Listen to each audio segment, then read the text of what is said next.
Samajwadi party के वरिष्ठ नेता और पूर्व कैबिनेट मंत्री आजम खान करीब 23 महीने जेल में रहने के बाद 23 सितंबर को सीतापुर जेल से रिहा हो गए। अभी आजम खान का काफिला सीतापुर से निकलकर रामपुर पहुंचने ही वाला था कि सीमा पर ही गाड़ियों को पुलिस ने रोक दिया। इस दौरान आजम खान और पुलिस के बीच हल्की बहस देखने को मिली है। इस दौरान उनके बेटे भी साथ मौजूद रहे।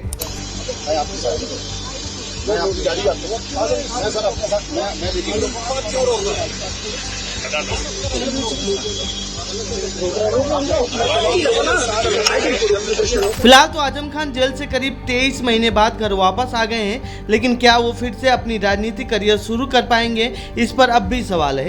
यही नहीं, उनके जेल से बाहर आते ही राज्य की सियासत गर्मा गई है। इस दौरान चंद्रशेखर आजाद ने क्या कुछ कहा है, सुनिए। बड़ा अच्छा दिन है। मैं माननीय न्यायपालिका को जो है बहुत धन्यवाद दूंगा और एक ही लाइन से पहले उनके लिए मंगल कामनाएं करूंगा, अच्छे स्वास्थ्य की और दीर्घायु होने की। जो जेल में रहता है उसी को जेल का एहसास होता है। मैंने 16 महीने जेल में बिताए हैं और किस तरह का, जब आप सरकार के खिलाफ जेल में हो, जब सरकार आपके खिलाफ हो, तब किस तरह की परेशानियों का सामना आपको करना पड़ता है, ये भी किसी छिपावा नहीं। तो जिस तरह मैं 16 महीने जेल में रहा सरकार के खिलाफ लड़ाई लड़ते हुए, उसी तरह से आजम साहब जो हैं, क्योंकि उन्होंने सरकार के खिलाफ लड़ाई लड़ी और उनका एक बड़ा अपराध जो मुझे नजर आता है वो ये है, हालांकि मुकदमे तो उनके ऊपर बहुत सारे हुए हैं, कि उन्होंने यूनिवर्सिटी बनाई है।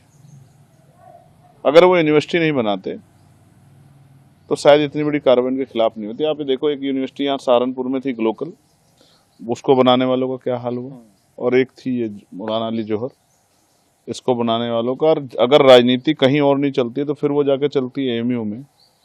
ये किसी से उत्तर प्रदेश के अंदर छिपावा नहीं। तो बड़े कष्ट का समय उन्होंने काटा, 23 महीने जेल में रहे, लगभग 2 साल।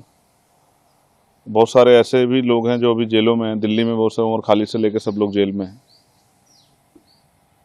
तो ये जो समय था, उनकी पत्नी ने जेल, बीमार होते जेल काटी, उनके बेटे ने जेल काटी, बड़े तकलीफ का समय था। उनसे मेरे राजनीतिक रिश्ते नहीं, पारिवारिक रिश्ते हैं। वो हमेशा मेरे दुख में, सुख में, मेरी लड़ाई में उन्होंने साथ दिया और मैं भी लगातार जेल में, चाहे अब्दुल्ला से मिला हूँ या आजम साहब से मिला हूँ या उनके घर परिवार में जो है उनकी जो पत्नी है तंजीम फातिमा जी, उनसे जो है मेरी मुलाकात हुई। और जिस तरह उन्होंने मुझसे दर्द बयां किया था, और उन्होंने मुझसे कुछ नहीं, बस यही कहा कि आप कोशिश कीजिए, प्रार्थना भी कीजिए और पार्लियामेंट में भी कोशिश कीजिए कि आवाज़ उठे। तो मैंने पार्लियामेंट में हमेशा, जब भी अवसर आया, तो मैंने आजम साहब को, जो झूठे मुकदमे लगा के जेल में डाला गया, ये आवाज़ उठाई और मीडिया के माध्यम से भी, प्रोटेस्ट में भी अपनी बात को रखा। तो आज मैं बड़ा अपने आप को खुशी के पल महसूस कर रहा हूँ कि एक हमारे साथी जो बड़े सीनियर नेता हैं उत्तर प्रदेश के, आज वो जेल से बाहर आ गए और अपने परिवार के बीच में पहुँचे हैं। और जेल, कोई कुछ भी कहता रहे, जेल जेल होती है और जेल आपको बहुत कुछ देती है, आपसे बहुत कुछ लेती है। सबसे बड़ा तो समय है जो आपको वापस नहीं मिलेगा। इस बीच में कितने ऐसे लोग होंगे जो उनसे जुड़े हुए, जिनके साथ तकलीफें हुई होंगी, कुछ लोग की जान गई होगी, बहुत सारी खुशियाँ होंगी, लेकिन वो अपने परिवार से दूर थे। कहीं ईद भी बिना उसके बीती होंगी, कहीं और भी आयोजन बिना उसके हुए होंगे। तो उस परिवार के लिए एक अच्छा दिन है। मैं उस परिवार को मुबारकबाद पेश करता हूँ और माननीय न्यायपालिका का बहुत बहुत धन्यवाद करता हूँ। तो ये थी आजम खान से जुड़ी हमारी रिपोर्ट। आपको कैसी लगी यह रिपोर्ट कमेंट बॉक्स में बताएं। साथ ही इस पूरे मामले पर आप क्या कहना चाहते हैं, कमेंट बॉक्स में लिखें। बाकी देश दुनिया की खबरों के लिए बने रहिए जनसत्ता के साथ। धन्यवाद।